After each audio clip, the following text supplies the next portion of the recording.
Bonjour à toutes et à tous et bienvenue dans le café pressé de ce lundi 15 juin. On commence par la presse française et le quotidien L'équipe qui revient sur la victoire assez aisée du Real Madrid contre Eibar 3-1. Après la victoire du Barça à Majorque, son dauphin a réagi en construisant son succès très rapidement grâce à des buts de Kroos, Marcelo et Ramos dans les 40 premières minutes. Le quotidien sportif est revenu sur l'homme clé qui a été Karim Benzema. Pas forcément par un but ou une passe décisive, il a été le fer de lance si ce n'est le meneur de son équipe. Après les annonces d'Emmanuel Macron lors de son allocution d'hier soir, le sport pourra reprendre sa normalité dans les prochaines semaines à partir du décret prévu le 22 juin prochain par le gouvernement français. En attendant, l'équipe s'interroge sur la situation de l'Olympique Lyonnais et de Jean-Michel Aulas qui pourrait être considéré comme seul au monde sur la planète du football français. Le président de l'Olympique Lyonnais se serait fâché avec beaucoup de monde à l'image de la ministre des Sports, du président de la FFF, du DG de la LFP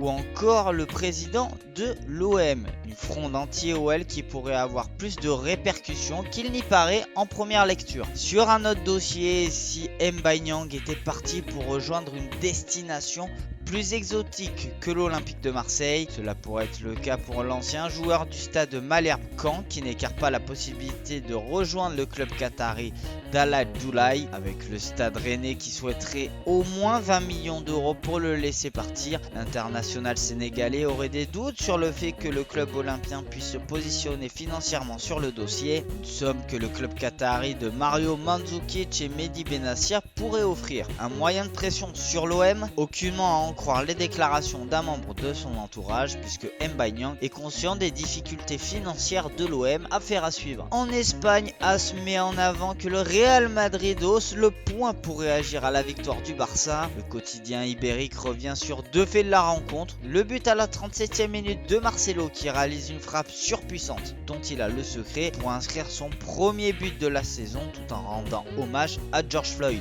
Le deuxième fait est le but encaissé de la part de Thibaut Courtois sur un tir avec une trajectoire des plus hasardeuses qui empêche le portier belge de réaliser l'arrêt qu'il faut alors que l'ancien portier de Chelsea avait réalisé jusque-là une partie intéressante avec de nombreux ballons captés. Enfin, le quotidien sportif catalan Sport revient sur la bonne forme d'un Lionel Messi plus que jamais leader de son équipe pour l'emmener vers une 27e Liga remportée. Avec 475 parties jouées avec les Blaugrana en Liga, la Pulga permet à son équipe d'avoir remporté 80% des points et en améliorant la moyenne allant de 1,142 points à 1,425 points quand il est sur le terrain. Sur près de 500 matchs, on note 355 victoires pour 77 matchs nuls et seulement 43 défaites. En somme, c'est le monsieur 80% du Barça. Et pour ajouter un ingrédient de plus pour la rencontre de mardi contre les Ganes, Quique Sétienne va pouvoir compter sur le retour de Luis Suarez dans le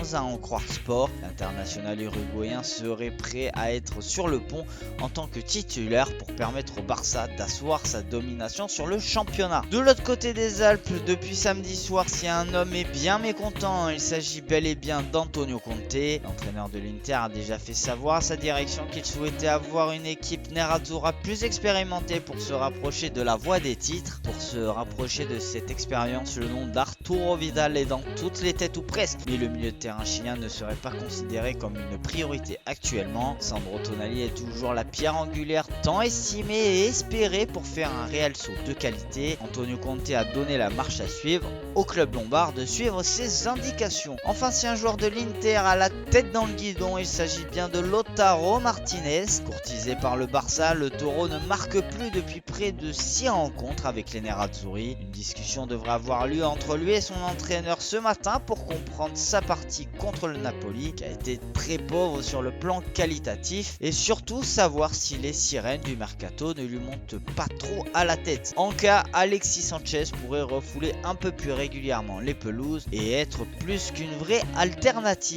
Dans le Corriere dello Sport, le journal sportif romain a voulu aussi ouvrir son édition du jour sur les difficultés de Lautaro Martinez à retrouver le chemin défilé. Mais ce qui va retenir l'attention est l'interview exclusive d'Olario De Laurentiis, le patron du Napoli. N'hésite pas à expliquer qu'il a vécu le départ de Maurizio Sarri de la région de Campanie comme une trahison car il serait parti pour lui, pour l'argent, et aurait en partie désagrégé la fin de la saison 2017-2018 de son équipe avant de rejoindre Chelsea quelques mois après. Des propos qui risquent de lancer définitivement une finale de Coupe d'Italie entre la Juventus et le Napoli ce mercredi. Enfin, on termine par l'Angleterre et le Daily Star qui relaie les propos de Jordan Henderson dans le magazine de Liverpool. Le milieu de terrain des Reds n'a pas caché son excitation de reprendre le championnat de Première Ligue, permettre à ses supporters de s'extasier d'un titre que la ville de la Mersey attend depuis 30 ans et le dernier titre remporté en Première Ligue